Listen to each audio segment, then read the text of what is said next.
Hi, I'm David Janssen, Brucemore's CEO, and we thought you might enjoy looking at the estate as we come upon the second anniversary of the August 10, 2020 Derecho. As you may remember, the estate was hit pretty hard by the storm, as was our community and this part of the state. We lost over, at this point, 450 trees, suffered $3 million in damage to all 7 historic structures, the worst one-day loss of a cultural landscape in the history of the United States. But we've been doing some really good work since then, and with your help have been making great strides, and we wanted to share that. The mansion suffered the most damage of any structure on site. A lot of damage to the first floor, to the north face of the mansion. Most substantial damage has yet to be repaired. That is the breakfast porch on the east side of the mansion. The breakfast porch, as you may remember, imploded from the forces of the wind hitting the front of the structure. We will be reframing and restoring that as part of the work this year, this construction season. So we think the breakfast porch will be finished then. The most substantial loss to the mansion was the roof. The slate roof is about a $1.5 million project. We had some difficulty in creating the scope of work that everyone agreed upon. We also had difficulty during the pandemic of sourcing enough slate to get it here in time to deal with supply chain issues. So we had to push that off.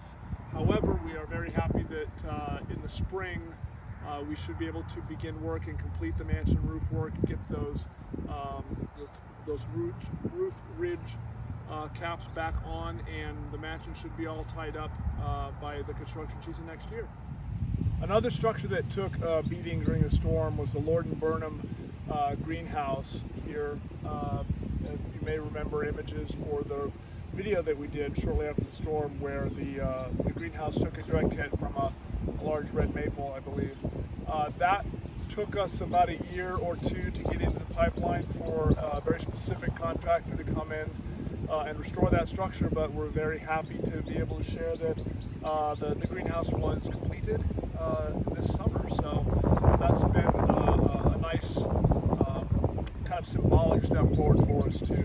It's really good to see these incremental changes and improvements as the restoration continues. As you can see, we're set up for an event. Our Concert in the Courtyard series is going on through August. That's significant in that the very first time we did a walkthrough of this space was 2 weeks after the storm, and at the end of that video we teased that we were going to be producing music in the courtyard. Remember that the storm hit in the midst of the pandemic, and we had been working very hard through April, May, June, July to try to emerge from the pandemic to do some programming, the things that Brucemore is known for. And it's not just preserving this really remarkable historic estate, this unique space, but it's also about providing opportunities for artists, providing opportunities for the community to enjoy the space. So we were working during the pandemic to make sure that we were trying to reconnect with our audiences, and that's exactly when the storm hit. We were planning a concert in this space. This knee wall behind me took a heavy hit from a tree, a large maple tree. Also crushed the basket of fruit on top, that finial on top of the pier. So that structure has been repaired. Additionally, we've been working with arts conservators, not only for the baskets of fruit, which you can see has been repaired and they've been cleaned, but also for a couple of other sculptures, for the wrought iron gates at Linden Drive entrance and our First Avenue exit. All of that is off-site, being conserved, but we expect that to be back this fall, and we're very excited, and we'll be very happy to welcome all of those pieces back to the estate very soon. The stage here in the Peggy, Bohr, Whitworth Amphitheater is another important space for us. This was littered with trees, major trees that were strewn all about this area. That was really depressing to see in the immediate days and weeks and months after the storm. But as you can tell, some substantial cleanup has happened, and we have been able to produce plays here ever since. In 2021 and 2022, we have had very full menus of theater here on the estate. All of that is taking an awful lot of work, not only from our production team and our community engagement team and the staff that help put on these shows, as well as the staff who are taking care of the landscape and prepping this space. It's a relatively small staff of 10 people who do an awful lot of that work. Additionally, remember that behind the scenes our staff is doing really transformative work with insurance, with FEMA, with funders and donors to try to make sure that we can afford all of this work as well. So the storm really shaped the landscape and shaped the physical nature of the estate, but in fundamental ways it really did change the organization and what we were going to focus on for the years to come. The landscape was the worst one-day loss of a cultural landscape in U.S. history. We lost, right now we're pushing 450 trees that eventually succumbed to the storm damage and had to be removed. A little over 75% of our mature canopy. That's certainly changed the vista, and for those of us who are intimately familiar with the estate, it looks very, very different, but it's not unpleasant. There are some really pretty views here. There is a lot of work going on, not only by our landscaping contractors, but by our incredible staff who work very hard to make sure that the visitor experience continues and has continued since that really horrible day. One of the areas we're most proud of is the timber near our Linden Drive entrance gate. The 3-acre timber was planted as a buffer just at the entrance of the estate by the Douglases and by O.C. Simons, and runs from the Linden Drive gate all the way to behind the pond on the estate.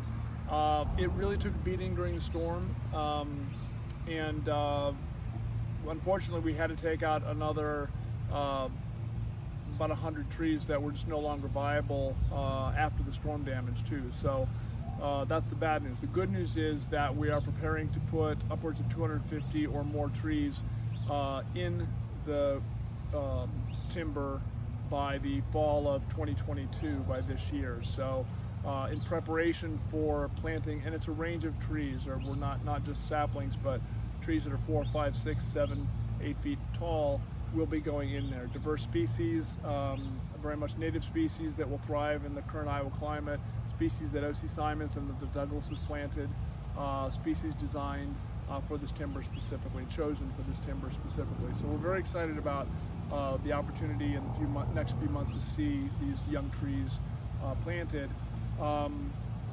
In preparation for that, in anticipation of that, we do have this deer fence surrounding the entire 3-acre timber. So once the trees go in, we'll be able to control access, hopefully, for the deer, but will allow you as a visitor to come and walk through.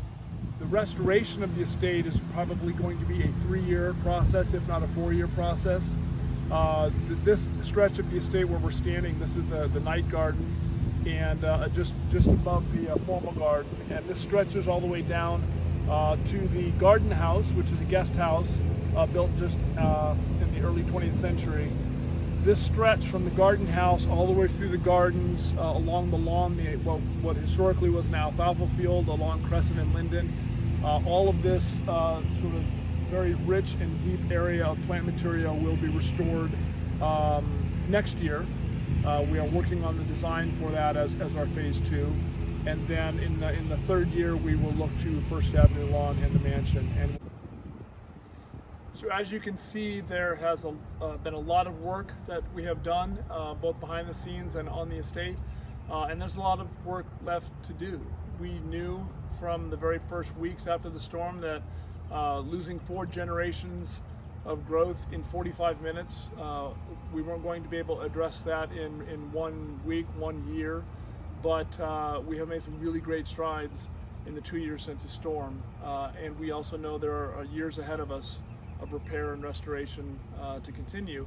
And I can think of no better place to end the video and the tour than here in this impromptu nursery on the estate with about 140 trees donated by the Monarch Research Project for planting in our woodland area. So we are getting ready for this fall to take another giant leap forward, and I want to thank you for your help, for donating, for participating, for coming to shows, for coming to plays, for coming to musical performances, walking the estate, and engaging with us.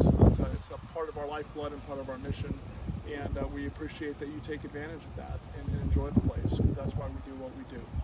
So come back and visit us. Please stay tuned to what's coming and engage in our restoration efforts, and together we'll continue to move forward.